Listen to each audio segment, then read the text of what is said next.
Welcome back, folks. It's your man Chef from Off the Dome back here for another video.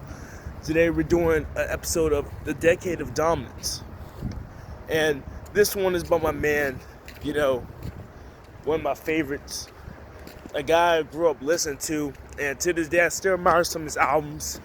His best album by far is probably The Unorthodox Jukebox. Today we're talking about Mr. Bruno Mars. Yes. So, when it comes to Bruno Mars, humble beginnings. He's Filipino descent. I believe half Hispanic. He's all types of stuff. The dude is literally halfway everything. He's Jewish. He's Filipino.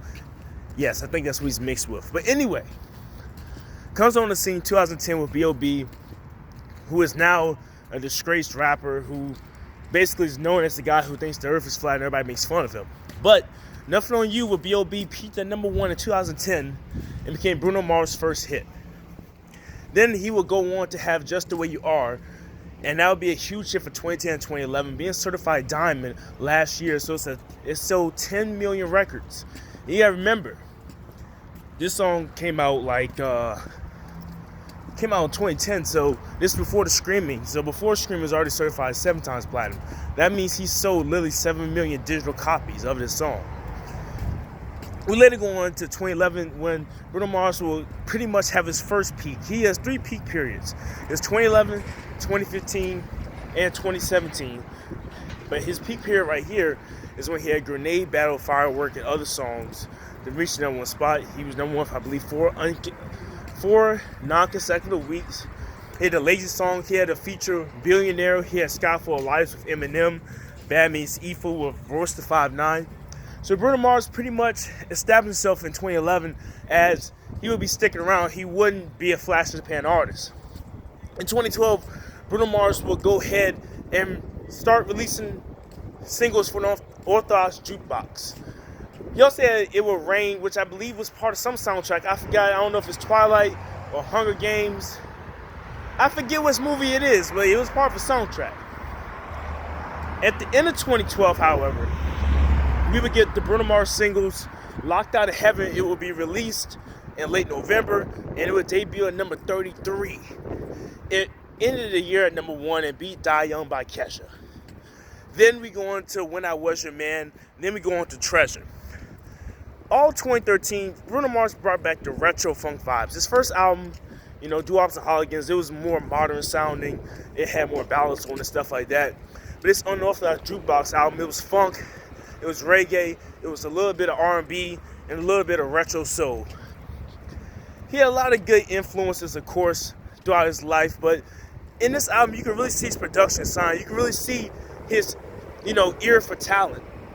And this is kind of what separates Bruno Mars from the rest, because Bruno Mars, he also started the trend.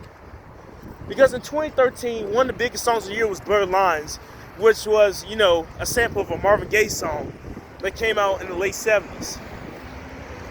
So we also had Get Lucky, which was a Daft Punk song that had that retro vibe to it. So Bruno Mars kind of started that wave of retro tracks getting popular again in the mainstream, and it would set the tone for 2010s. Because the 2010s, as we know, basically we started off going back to the 70s. We had a brief era, we went back to the early 60s and doo-wops. Then we went to the 80s, and we ended the decade in a New Jack Swing type of feel and tropical house type of vibe. 2014, Bruno Mars kind of cooled down and relaxed. But in 2015, the single he released in November of 2014 with Mark Ronson, Uptown Funk, would go to number 1 and stay there for 14 weeks. It was the biggest song of the decade. It certified 12 times platinum.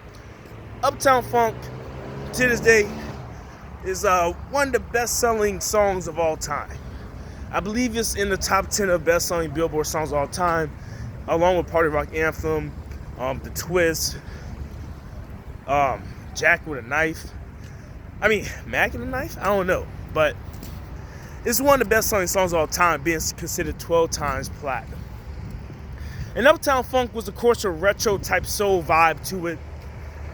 And it really got the nation stepping. It was really something that kind of did what Robin Thicke did with Blurred Lines, Congo lines, different dances.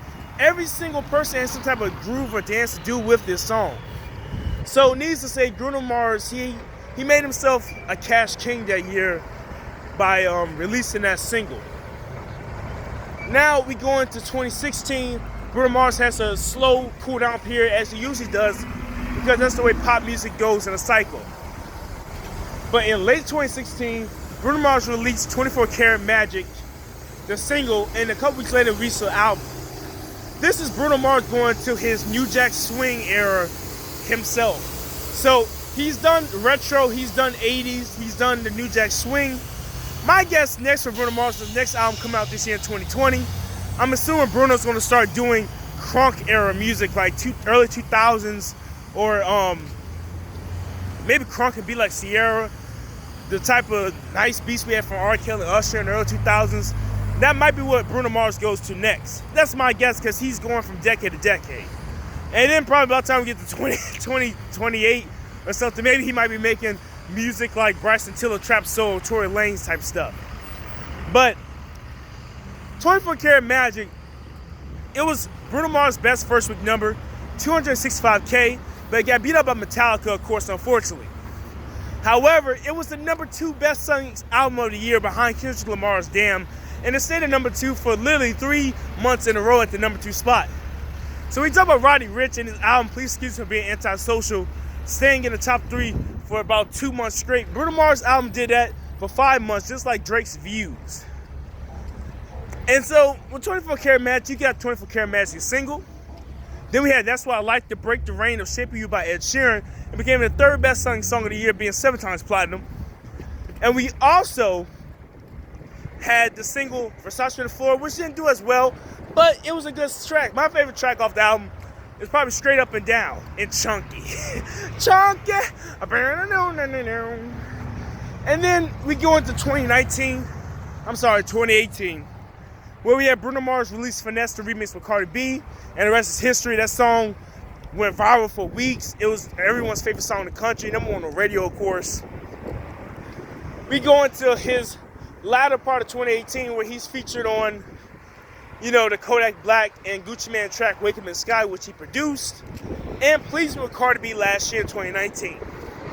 So now that we have this whole decade of Bruno Mars summed up, what do you think is next for Bruno Mars? Do you think I'm right about him going to, more of a crunky beat type sound like Sierra did in the early 2000s? Or do you think he's going to go to the modern trap soul type of vibe that Tory Lanez and Bryson Tiller has established? Make sure you leave a comment in the comment section. I'm your man, Chef from Off the Dome. I'll see you next time. Peace.